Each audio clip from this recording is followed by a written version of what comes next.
Can dudes and dudettes actually be just friends? My mom died in a tragic car accident when I was 6 years old. My dad never loved me. And my best friend died of cancer when I was 10. But somehow, being in a mixed gender friend group as an 18-year-old is still the craziest thing I've ever gone through. At first, it was amazing. There were like 12 of us, and we all balanced each other out. None of the girls were pick-me's, and the guys didn't act like H-journey pieces of shy tea.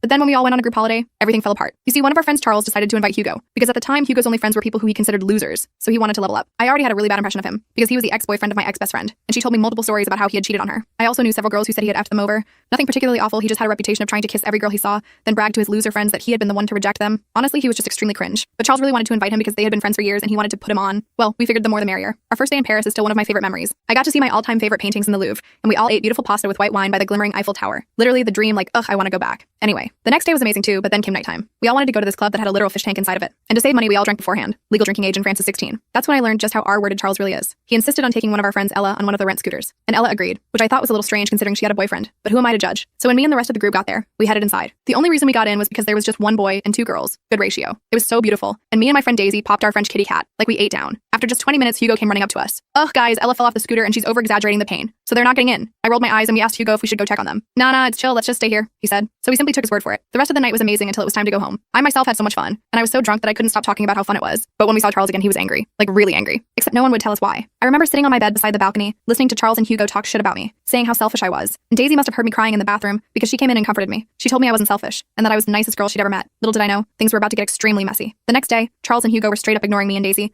and Charles had a huge crush on Daisy, so she found out the information for me. Turns out Ella had in fact fallen off her scooter. But it wasn't just a fall. It got so bad that the paramedics had to come and stitch her up. And of course, the entire time Hugo was telling Charles that me and Daisy were refusing to leave the club because we just wanted to kiss French guys. He even claimed that Daisy was trying to lead him on. Like what? I didn't even flirt with a single guy. And Hugo was rejected by so many girls that he ended up having to kiss a 30-year-old woman. For the next few days, there was a lot of tension between us. I sort of stopped caring after a while because I knew none of it was my fault. But as soon as the drama died down, Hugo stirred it back up again. Suddenly, Ella was telling me crazy things he'd say about me. And whenever I was near him, he went out of his way to treat me kindly. It was honestly disgusting. The only person who really took my side was Daisy, who also hated him by this point. Then came the final night of the trip. 5 of our friends had come for the last day, and were staying in an Airbnb nearby. When I heard this, I practically jumped for joy, because one of the boys was Jack, my all-time boy bestie who I adored. As soon as we heard they arrived, we, drunkenly, scooted towards them. Unfortunately, I forgot that Jack is an a-hole. He can best be described as one of those straight men who desperately want to be the gay best friend. So when I opened the door, he started shoving me away at full force. He even closed the door on my head. Looking back, it was definitely to impress the girls, and because he was practically in love with me. But why would abusing your friend impress them? Anyway, at the time I was too drunk to understand things clearly, so I cried on the side of the road. Jack even made one of our male friends, Pedro, cry too. But I guess I didn't realize how effed up Jack was, because out of nowhere he pulled out a gun from the Airbnb room. The rest of the full story is on my channel and linked below.